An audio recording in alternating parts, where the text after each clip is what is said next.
Alumnos, buen día.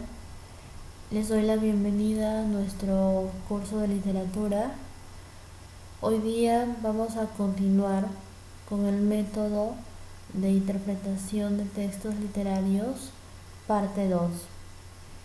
Como ya habíamos hablado en el primer vídeo sobre el método número 1, que es el biográfico y psicológico, hoy día vamos a hablar para continuar con estos métodos, ya que son 5, partiendo del método número 2, 3, 4 y 5.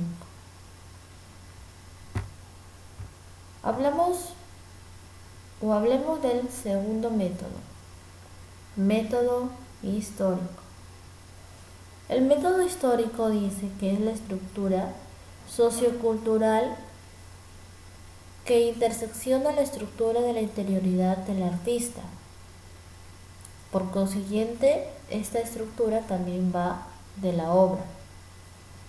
Esto quiere decir que el autor tiene como escenario principal la sociedad en su cultura, sus costumbres, su ideología y su política. El autor lo que tiene aquí principalmente es una relación entre él y su obra, teniendo como escenario principal a la sociedad. Los elementos socioculturales se van a encontrar en la personalidad del autor y en su obra. Ahí estamos hablando de la relación entre ellos dos. Quiere decir que estamos hablando de un reflejo, o también llamada la máscara, que es la obra donde el autor utiliza para poder expresar lo que tiene dentro de él, ya sea su biografía, partiendo de un escenario social. Continuando con este mismo método, para cualquier consideración sobre la obra y el entorno histórico del artista son muy útiles los conceptos de diacronía y sincronía. La diacronía es la evolución de los hechos en diferentes tiempos. Damos un ejemplo. Tenemos todas las corrientes literarias, partiendo desde el barroco hasta la edad contemporánea, que estamos hablando de nuestra actualidad. Quiere decir que esas corrientes literarias nombradas han sido evolucionadas a través del tiempo. Entonces es como la historia de la literatura ha ido cambiando y se ha ido mejorando, y también han ido mencionando o poniendo más ingredientes donde ha crecido la información de la literatura, es decir, de su historia. Por lo tanto, ahí estamos hablando de diacronía. La sincronía vendría siendo la coincidencia en el tiempo de dos o más hechos. Poniendo como el mismo ejemplo estas corrientes literarias, pues si las vamos a situar en sincronía, esto va a hacer que estas corrientes literarias se van a dar en dos espacios diferentes, es decir, en dos lugares diferentes, pero al mismo tiempo. Respecto a la historia en sentido evolutivo, el escritor crea paralelamente a determinadas instituciones como géneros literarios o estilos colectivos. Sabemos que la evolución de la literatura nos ha permitido conocer los géneros, los estilos, las técnicas que nos permiten saber cómo la literatura ha ido cambiando en el tiempo. Es por eso que estamos hablando aquí de que el escritor está trabajando bastante lo que vendría siendo la información de la de la literatura en la historia.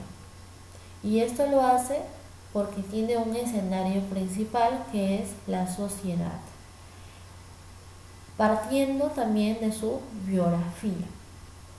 Entonces, todo lo que vendría siendo los géneros, estilos, técnicas, nos permite construir una historia literaria. Siguiendo con el tercer método llamado el método temático, su mismo nombre lo está diciendo, viene del tema. Se debe investigar el sentimiento informador de la obra, reduciéndolo a términos discursivos. Es una crítica del contenido.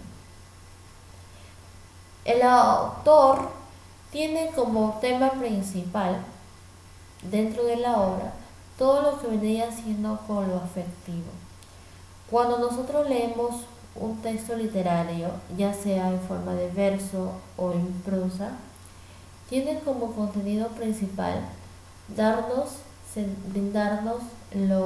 todo lo que vendría siendo atractividad, belleza, deleite a nuestros ojos y a nuestros oídos. Entonces, esto solamente lo podemos obtener y lo puede causar la afectividad que tiene como tema principal la obra literaria. Pero no significa solamente leerla y sentirla, sino también debemos descubrir lo que estamos sintiendo, lo que el autor nos está dando a entender y transmitiendo. Cabe resaltar que debemos hacer una interpretación y una crítica. Y la crítica no significa copiar o transcribir un pedazo o una estrofa de una obra. La crítica consiste en dar tu propio punto de vista partiendo de la obra. Quiere decir que si hablamos de nuestro propio punto de vista, estamos viendo o identificando qué información de la obra nos gustó y qué es lo que no nos gustó. Por lo tanto, el tema o sentimiento informador es considerado como un organismo de significantes. Es por eso que le estaba diciendo de que no solamente implica leer la obra, sino también entenderla. Y al entenderla estamos haciendo un análisis y una crítica, que estamos adquiriendo un organismo de significantes. Este método puede aplicarse mejor a las obras cuya sustancia afectiva, que viene de afecto, sea consistente. Podemos decir entonces que el método temático tiene como tema principal lo afectivo, tema de la afectividad. El autor nos está dando emociones, nos está entregando su vida, su historia, basada en una obra literaria. El cuarto método, llamado el método lingüístico, es un método que nos va a permitir hacer un tejido textual. Si hablamos de un tejido textual, ya estamos hablando de forma más interna, es decir, el tejido textual la vamos a obtener mediante los sonidos de las palabras y estas palabras. Esto quiere decir que hablamos de fonético, morfémico, sintáctico y semántico, que esas son ciencias que nos van a ayudar a estudiar a la palabra, tanto en su sonido como su estructura. Vamos a poder verificar lo correcto de la intuición de los aspectos significativos. Esto quiere decir que no solamente vamos a poner o escribir una palabra, ya sea a través de signos, a través de lo que vendrían siendo los métodos de escritura, sino que vamos a poder nosotros entender lo que estamos escribiendo. Es decir, si un autor le pone una tilde o un punto a una obra, pues lo que vamos a hacer es descifrar el por qué está colocando esos tipos de signos. Y de ahí vamos a poder sacar hipótesis que nos van a permitir nosotros saber lo que está diciendo o significando estos signos lingüísticos utilizados en una obra literaria.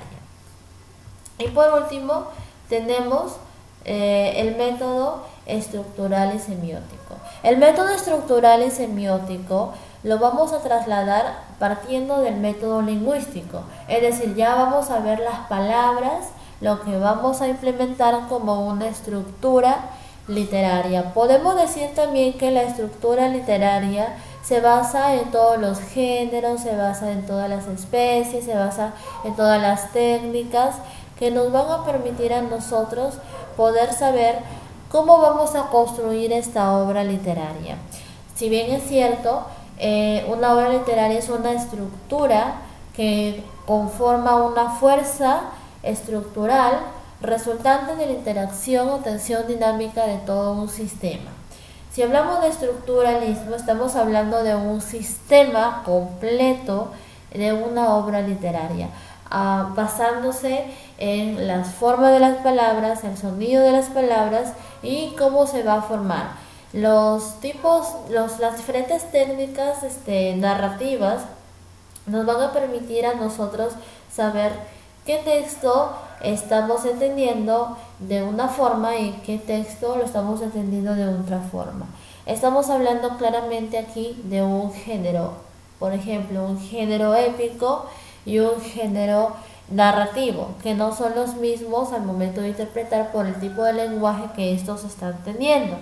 Entonces, el lenguaje no tiene una finalidad estrictamente comunicativa, sino que las estructuras verbales adquieren peso y valor autónomo. Esto quiere decir que el lenguaje que se está utilizando aquí, estrictamente comunicativo, no quiere decir que es puntual o que así debe ser, sino que estamos hablando aquí de un lenguaje que se va a poder interpretar, un lenguaje que nosotros le vamos a dar peso autónomo, o sea, cada uno tiene sus propias formas de pensar y por eso nosotros vamos a poder obtener una interpretación a estos tipos de textos literarios. Para esto, nosotros debemos conocer la semiótica. La semiótica es la ciencia que estudia los signos lingüísticos. Claramente, los signos lingüísticos pues son, por ejemplo, estamos hablando de significante y significado. ¿Cuál es el significante? El significante es la representación mental que nosotros le vamos a dar hacia algo que nos imaginamos y que conocemos.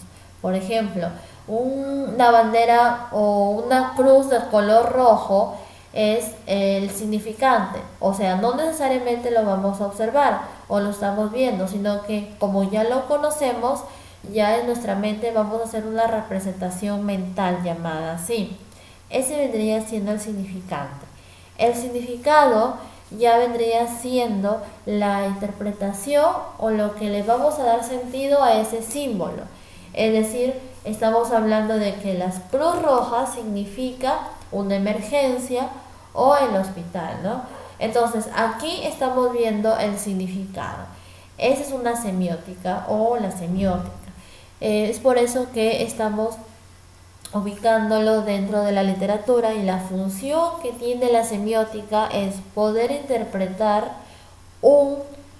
algo de que el autor nos está transmitiendo a través de símbolos. Un símbolo que podemos nosotros tener es lo que vendría siendo las metáforas.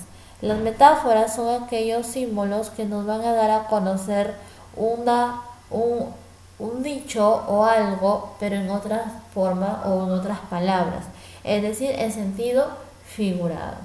Es por eso que estamos aquí tocando el método estructural y semiótico.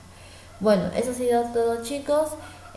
Los 5 métodos ya están explicados y en la clase siguiente ya vamos a ver algunas dudas que de repente les haya quedado. Eso ha sido todo por hoy y nos vemos en la siguiente clase.